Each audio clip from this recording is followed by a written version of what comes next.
Smart Bourse vous est présenté en partenariat avec Arthur. La gestion des plus fortunés, enfin pour tous.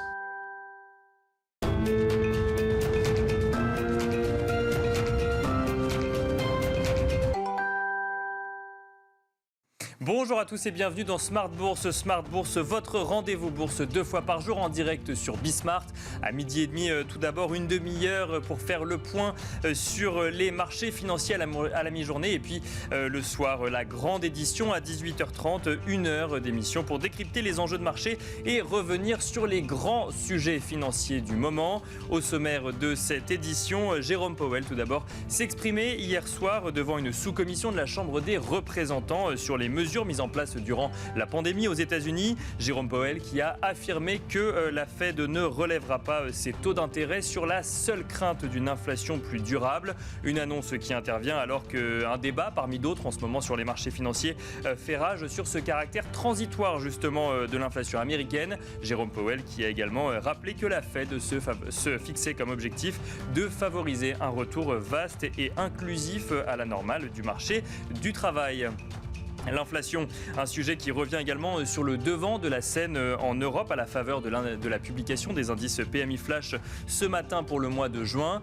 Le PMI Flash composite de l'activité globale dans la zone euro atteint un plus haut depuis 15 ans. Une tendance à la hausse partagée par la France et par l'Allemagne notamment, même si l'activité dans le secteur privé accélère moins vite en France. Il n'en reste pas moins que la réouverture de l'économie et la progression de la demande des entreprises fait craindre à certains investisseurs une tension sur les prix. Nous aurons l'occasion d'en parler également avec nos invités. Et enfin, on parle beaucoup du soutien monétaire, mais le soutien budgétaire va enfin pouvoir arriver en Europe. Ursula von der Leyen multiplie les déplacements dans les pays de la zone euro afin de valider officiellement les plans de relance. Après l'Espagne, le Portugal, l'Allemagne ou encore l'Italie, la présidente de la Commission européenne est aujourd'hui en France pour donner le feu vert de Bruxelles sur le plan de relance de 100 milliards d'euros de l'État français, dont 40 milliards d'euros seront pris en charge par Bruxelles. Un plan de relance tourné pour l'essentiel vers la transition écologique et la numérisation de l'économie. On regarde rapidement ce qu'il se passe sur le CAC 40.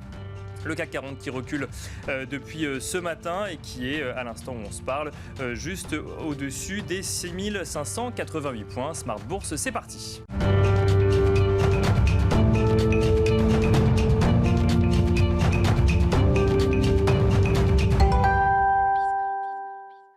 Et on commence comme d'habitude avec un résumé complet de l'actualité boursière du jour avec Eva Ben Saadi depuis la salle des marchés de Bourse Direct.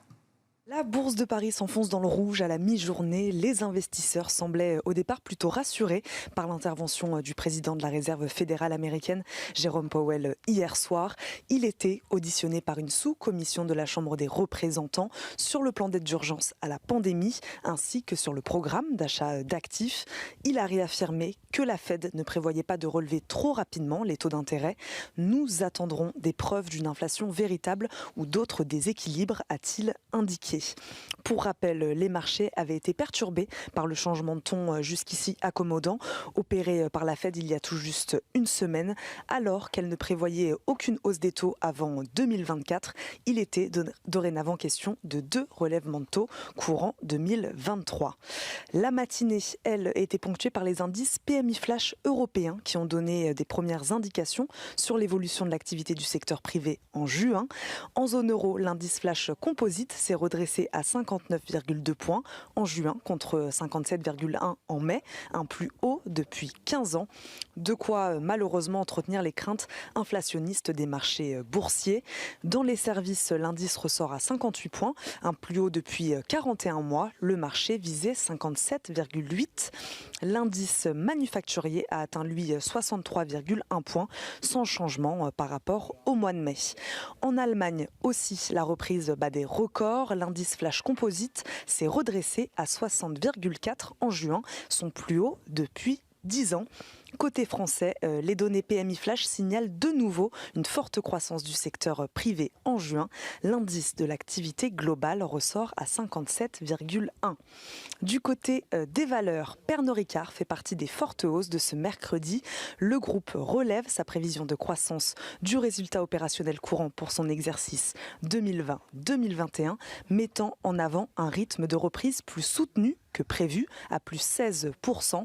Le numéro 2 mondial des vins et spiritueux tablait auparavant sur une croissance de plus 10%. On suivait déjà son action hier. Total Energy grimpe à la mi-journée. Le groupe pourrait investir 3,3 milliards d'euros par an dans les renouvelables et l'électricité au cours des prochaines années si le groupe bénéficie de cash flow plus élevés, a annoncé hier son PDG. Téléperformance vient d'annoncer la finalisation de l'acquisition de Health Advocate, un acteur majeur aux États-Unis des services aux entreprises en solutions digitales intégrées dans le domaine de la gestion de la santé des consommateurs. Montant de l'opération, 690 millions de dollars. Natixis aussi, qui a annoncé avoir été informé par Euronext de sa décision d'exclure la banque de ses indices à l'issue de l'offre publique d'achat simplifiée de BPCE sur les actions qu'il ne détient pas encore. Enfin, les cours pétroliers, eux, progressent après l'annonce de l'American Petroleum Institute d'un recul plus marqué que prévu des stocks de brut aux États-Unis la semaine dernière. Les cours aussi à la mi-journée au-dessus des $75. Voilà, c'était Eva Ben Saadi depuis la salle des marchés de Bourse Direct. Eva Ben Saadi en fil rouge tout au long de la journée à 9h55, midi et demi, 14h55 et 18h30 sur Bismart pour nous donner toutes les actualités financières du jour.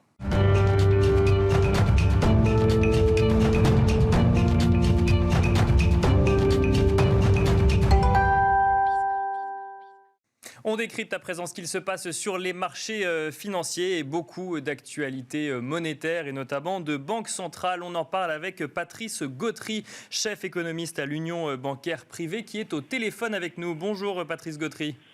Bonjour.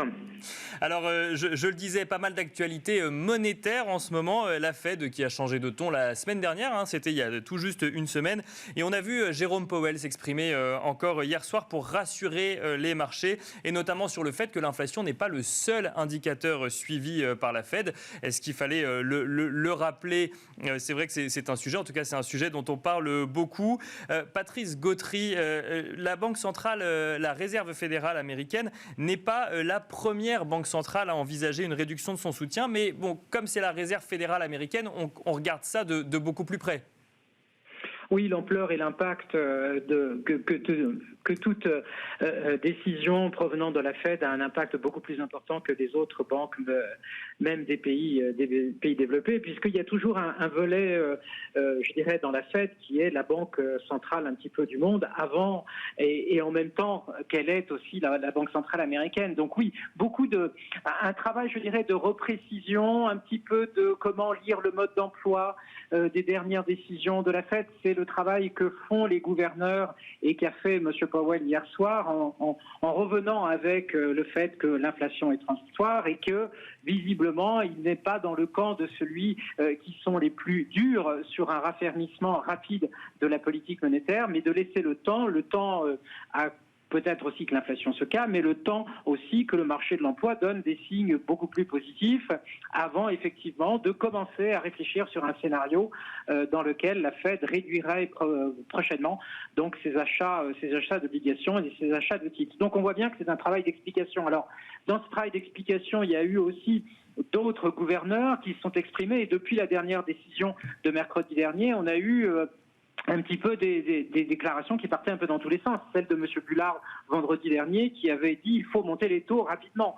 Et là, on voit bien que ça avait mis un peu la flambée sur les marchés financiers alors que d'autres personnes se sont exprimées en parallèle de M. Powell hier avec M. Williams, la Fed de New York. Donc c'est un peu le numéro 3 de la Fed américaine qui lui dit on a le temps. On a le temps avant de monter les taux, on a le temps avant de prendre la décision de réduire les achats. Et effectivement, il faut avoir comment évolue le marché de l'emploi. Donc un travail d'explication, un petit peu de mode d'emploi, comment lire ce changement de régime qui est en train de se mettre en place du côté de la Fed américaine, qui est destiné effectivement, on l'a vu avec les actions, à plutôt rassurer les marchés et plutôt rassurer aussi les marchés obligataires qui étaient partis un petit peu dans tous les sens.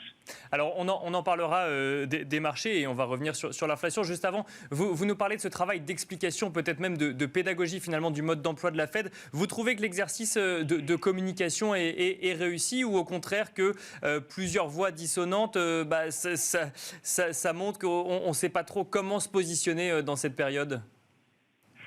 Alors, les périodes de transition sont toujours des périodes délicates pour les marchés financiers d'une part, mais pour les banquiers centraux également, puisque on avait des soutiens qui étaient massifs. Toutes les banques centrales ont jusqu'à aujourd'hui, en fait, soutenu massivement les marchés et les économies qu'elles représentaient.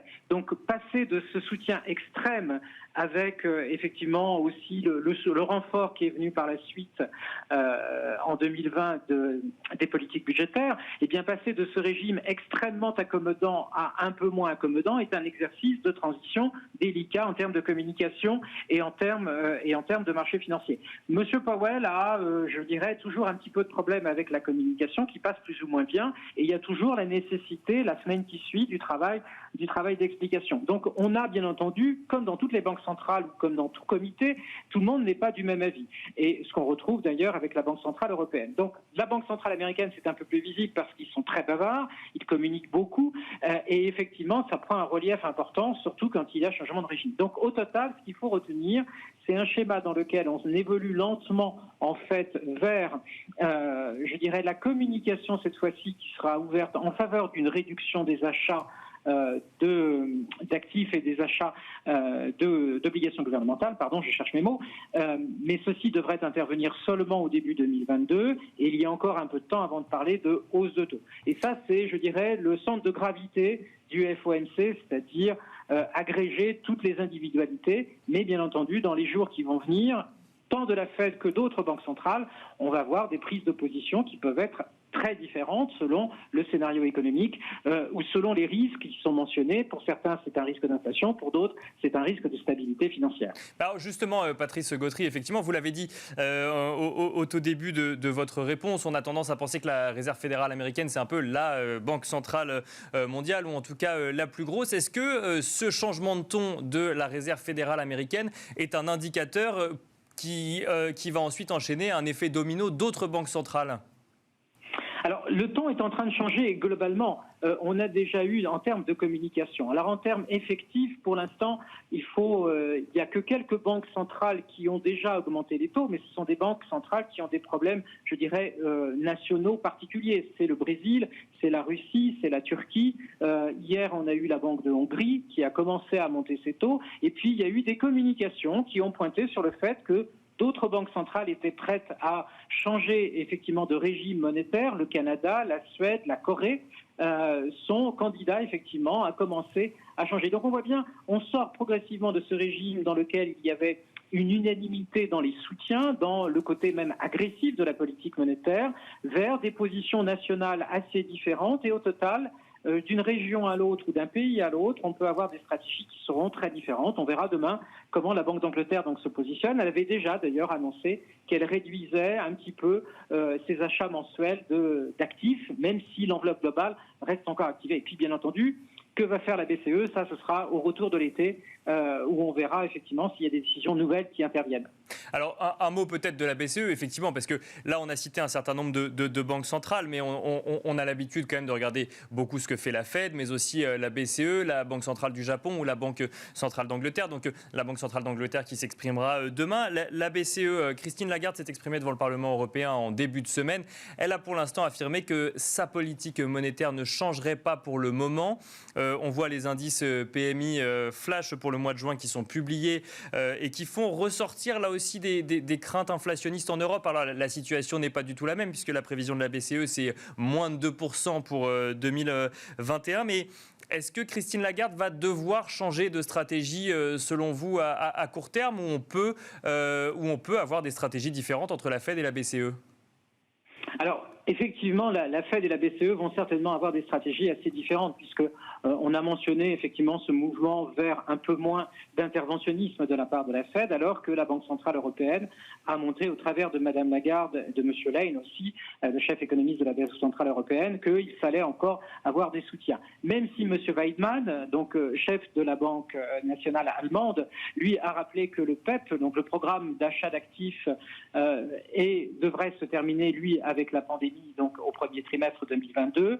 On a le sentiment que, comme l'inflation effectivement reste faible, et là on n'est pas du tout sur la même dynamique qu'aux États-Unis, il faudra toujours avoir un peu de soutien actif au sein de la Banque centrale européenne. Donc Première idée, on a une banque centrale européenne et peut-être aussi une banque japonaise qui vont rester, elles, plutôt du côté des colombes, c'est-à-dire en faveur des soutiens d'activité, mais peut-être que les outils utilisés vont être différents. Le PEP, le fameux programme qui avait été lancé et qui est lié légalement à la pandémie, lui, devrait se terminer avec la pandémie, on l'espère, donc légalement donc au premier trimestre 2022, mais la BCE a encore à sa disposition d'autres outils, je pense en particulier donc les APP, c'est-à-dire d'autres programmes d'achat d'actifs et des injections de liquidités, les fameux TLTRO, qui permettent en fait de, je dirais encore d'intervenir soit sur la liquidité ou soit sur indirectement des niveaux de taux, des niveaux de spread, et donc il y aura encore, à mon avis, de l'interventionnisme du côté de la Banque Centrale Européenne, alors que la Fed peut rentrer dans une période de resserrement.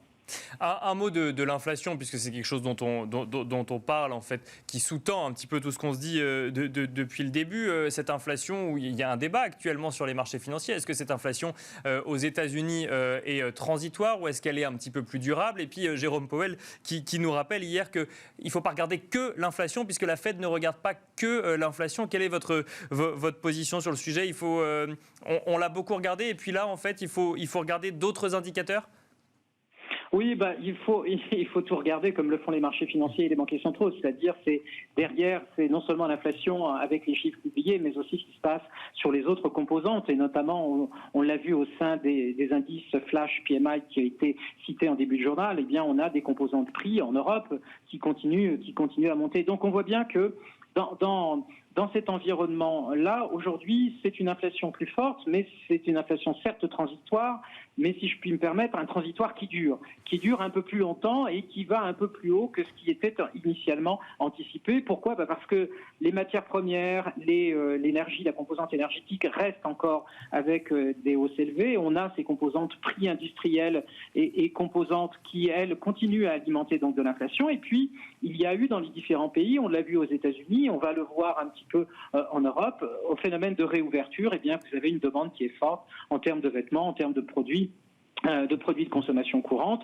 Et là, effectivement, on a une accélération sur les prix et puis, bien entendu, les prix des services avec hôtels et restaurants quand ceci rouvre. Et puis, le troisième étage de la fusée inflation qu'il va falloir surveiller, alors là, c'est beaucoup plus les États-Unis qui sont concernés que l'environnement européen, c'est l'évolution du marché du travail. Si on retrouve des créations d'emplois supérieures à 1 million, il faudra regarder tout de suite, effectivement, par mois, il faudra tout de suite regarder comment évoluent les salaires.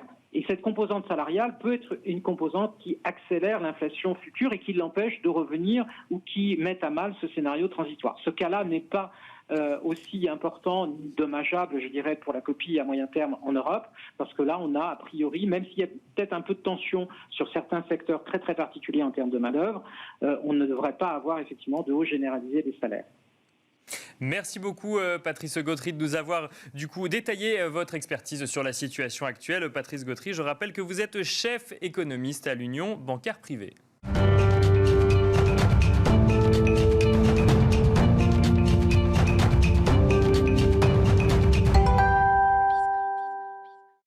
Et nous sommes à présent en duplex avec Géraldine Sundstrom, Managing Director et gestionnaire de portefeuille chez PIMCO. Bonjour Géraldine Sundstrom. Bonjour Nicolas. Bon alors on va commenter ensemble cette actualité, ce moment un peu de doute ou en tout cas de questionnement qu'on peut voir sur les marchés financiers avec des situations qui sont distinctes, que ce soit aux États-Unis ou en Europe. On peut commencer avec la déclaration de Jérôme Powell hier soir, puisque les marchés regardent quand même à chaque fois que le président de la Réserve fédérale américaine s'exprime. Jérôme Powell qui dit que l'inflation ne sera pas le seul indicateur suivi. Qu'est-ce que cela vous évoque, Géraldine Sundstrom ? Je crois que Patrice a fait un très bon travail tout à l'heure. Je pense qu'il y a deux choses qu'il faut regarder. D'une part, l'inflation qui est déjà arrivée bien au-delà du but de la Fed. Et puis ensuite, il y a la situation au niveau de l'emploi. Et cette situation, je crois que Jérôme Powell l'a bien dit, d'ici la fin de l'été, donc en septembre, octobre, on devrait être bien revenu sur les pertes d'emploi qu'on avait eues pendant la pandémie. Ce qui veut dire qu'il est fort possible que pendant l'automne, la Fed ait une discussion au niveau de ce qu'on appelle le tapering ou la réduction des achats d'obligations d'obligations sur le marché, et puis donc s'attendre à ce tapering qu'il prenne place, on va dire, en début d'année 2022. Donc c'est une chronique très bien annoncée par la Fed, qui maintenant, je pense, est très, très articulée. Mais je dirais que en fait, Jérôme Powell a fait un très bon travail. Évidemment, il y a eu un peu de panique au niveau du marché, mais c'est toujours le cas. En 2013, quand on avait été dans une situation similaire, on avait eu un peu de volatilité sur les marchés. Je pense qu'ils ont quand même réussi à reprendre la crédibilité sur l'inflation, en notant bien pour les marchés qu'ils ne la laisseront pas partir et faire boule de neige. Et puis que c'est quelque chose qui ne va pas arriver avant 2 ans, donc on a vraiment le temps de voir venir. Et que maintenant, le point de la focalisation, ça sera vraiment sur cette réduction des achats d'obligations américaines qui devrait débuter début 2022 ou fin 2021 peut-être. Géraldine Sundström, je réagis à ce que vous nous dites. Vous nous dites qu'on a vu effectivement les marchés réagir avec un petit peu de panique. Moi, j'ai quand même l'impression qu'ils n'ont pas tant réagi que ça, puisque finalement, Jérôme Powell s'exprime mercredi soir. Il faut attendre vendredi pour que les marchés commencent à réagir. Et puis, en fait, effectivement, il y a eu un recul plus marqué que ce qu'on avait pu voir, mais très vite, en fait, ils se sont repris. Alors, on est sur une situation qui a l'air assez calme, mais est-ce que c'est un calme qui cache finalement d'autres mouvements qui seraient sous-tendus ? Alors, je pense que c'est ce que je disais. En fait, il a fait un très bon travail dans le sens où il a rétabli de la crédibilité. Ce qu'on a vu, c'est que à l'arrière de la courbe, les taux ont bien descendu, ce qui est toujours quelque chose de positif pour la croissance, c'est positif pour les actifs financiers. Ça veut dire qu'en fait, la Fed a peut-être réussi une mission difficile, c'est-à-dire d'atterrir le vaisseau, et qu'en fait on va sûrement se retrouver avec un cycle qui risque d'être étendu. Il y avait beaucoup de personnes qui craignaient qu'on soit en fin de cycle puisque la Fed laissait partir l'inflation un peu trop vite et qu'elle ait besoin d'appuyer un grand coup sur le frein et puis de créer une récession. En fait là ce que fait la Fed, en fait c'est juste faire un petit appel en disant que on va laisser les choses continuer de se développer et on est plutôt dans une logique de milieu de cycle, ce qui veut dire que les actifs financiers risqués ont de bons jours devant eux et que les craintes qu'on avait peut-être sur le marché obligataire du fait que les taux pourraient monter très haut si on pensait que la Fed était très en retard sur sa mission de maintenir l'inflation à des niveaux raisonnables, en fait n'aura pas lieu. Donc c'est un petit peu le meilleur de deux mondes, je pense qu'on a réussi à faire. Alors après, maintenant, ce qu'il faudra voir, effectivement, c'est quand les chiffres de l'inflation vont sortir, je pense que le marché continuera d'être nerveux puisque effectivement, il y a des hausses de taux qui sont dans ces fameux points de la Fed. Et que si jamais l'inflation continuait vraiment à s'emballer, alors là, il y aurait un risque. Mais pour l'instant, ça n'est absolument pas le cas de base. Alors, il y a effectivement ce sujet de l'inflation qu'on suit avec ce questionnement transitoire ou durable. J'aimerais revenir plutôt sur le tapering dont vous avez dit quelques mots tout à l'heure. C'est vrai que c'est un sujet finalement dont Jérôme Powell n'a pas parlé réellement. Il n'a pas donné de calendrier là-dessus. Il a juste parlé de hausse de taux. Est-ce qu'on peut se dire que finalement la crainte vis-à-vis des marchés financiers, elle ne serait pas plus le jour où on commencera à parler de réduction d'achat d'actifs ? Oui, je pense que quelque part, il a réussi quand même quelque chose parce que je pense que les marchés sont très traumatisés par les expériences passées de ce tapering. Là, il a dit des choses bien dans le futur auxquelles, en fait, on ne s'attend pas pour tout de suite, il y en a pour 2 ans. En revanche, je pense que les gouverneurs de différentes banques centrales américaines ont commencé à beaucoup parler, notamment hier, et ce qu'il semble se dessiner à l'horizon, c'est que cette discussion au sujet de cette réduction des achats d'obligations aura probablement lieu à l'automne, sûrement à leur meeting du mois de septembre. On va dire si les hausses d'emploi continuent pendant cet été, ce qui est, on va dire, le cas de base. Et puis ensuite, ces discussions pourront continuer un peu plus longtemps pendant l'automne.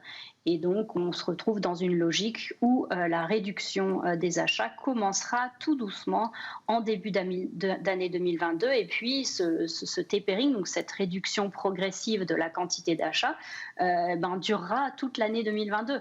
Donc, ce n'est pas quelque chose d'abrupt. C'est quelque chose qui va se faire de manière, on va dire, très annoncée, très prévisible. Et du coup, c'est ça qu'ils essayent de faire, que les marchés soient un peu moins tendus, qu'il n'y ait pas d'effet de surprise pour réduire la volatilité. Et je pense que jusqu'à maintenant, en fait, la communication de la Fed a été bien meilleure que ce qu'on essaye de dire, puisque ça a été une mission accomplie. Quand on regarde les marchés d'actions, les marchés obligataires, avec des taux qui restent bas. Il y a eu un petit peu d'aplatissement de la courbe, et ça, c'est, on va dire, une bonne nouvelle pour la croissance. Un mot rapidement de la situation européenne, Géraldine Sundström. Là, on est dans un contexte un petit peu différent parce que Patrice Gautry nous le disait tout à l'heure, le PEPP s'arrêtera avec la pandémie. On a des PMI, et si on prend le prisme des PMI, qui montrent que la croissance, ou en tout cas de la demande, la demande reprend dans l'Union européenne. En revanche, l'inflation, c'est pas un sujet, même si les marchés voudraient peut-être en faire un sujet, peut-être par mimétisme avec les États-Unis. L'inflation, ça pourrait devenir un sujet en Europe demain, Géraldine Sundström ? Pour l'instant, ce n'est pas vraiment sur l'horizon. Les chiffres sont beaucoup trop bas par rapport aux objectifs de la Banque centrale européenne. Et dans nos prévisions, on ne voit pas vraiment une situation où l'inflation serait problématique. D'autant plus que ce qu'il faut voir, la grosse différence entre les États-Unis et l'Europe, ce sont les chiffres du chômage. Les chiffres du chômage aux États-Unis sont quand même beaucoup moins élevés que la moyenne européenne. Et donc, les pressions sur les salaires, on voit des augmentations de salaires colossales au niveau des salaires minimums qui prennent parfois, ça monte de 10 à 15 $ de l'heure. Donc c'est des choses assez importantes qui peuvent un peu inquiéter les marchés. On n'est pas du tout dans cette situation en Europe. Et donc tant qu'on ne voit pas vraiment de hausse des salaires importante en Europe, je pense que la BCE ne sera absolument pas dans une situation de monter les taux. En tous les cas, ça ne fait pas partie de nos prévisions sur notre horizon qui s'avance jusqu'à 2 ou 3 ans. Mais alors, on peut se poser la question à la Fed qui commence à en parler, la BCE qui ne veut pas en parler pour le moment. Est-ce que c'est une bonne nouvelle pour les marchés européens que la BCE maintienne son soutien plus longtemps, ou au contraire, est-ce que ça veut dire que la reprise est moins facile sur le vieux continent ? Tout dépendra de la croissance mondiale. En fait, le marché européen est très axé sur l'exportation, sur ce qui se passe en dehors de l'Union européenne, notamment ce qui se passe en Chine et aux États-Unis. Ce sont des choses très importantes pour les profits des sociétés européennes. Ensuite, je dirais qu'à la marge, ça pourrait rendre l'euro plus faible, puisque le portage sur du dollar est bien meilleur que sur de l'euro. Donc ça risque d'aider un peu la compétitivité des sociétés européennes. Et puis après, il va falloir être un peu plus spécifique et voir quelles sont les sociétés européennes qui peuvent effectivement donner au monde ce dont il a besoin, parce qu'on est dans un cycle vraiment axé sur le vert, sur le digital. Et il y a pas mal de sociétés du côté vert et écologique et sustainabilité en Europe, mais hélas très peu du côté digital. Merci beaucoup Géraldine Sundström de nous avoir détaillé du coup votre expertise sur ces sujets. Je rappelle que vous êtes Managing Director et gestionnaire de portefeuille chez PIMCO. Merci également à vous de nous avoir suivis en direct et je vous donne rendez-vous ce soir à 18h30 pour la grande édition de Smart Bourse.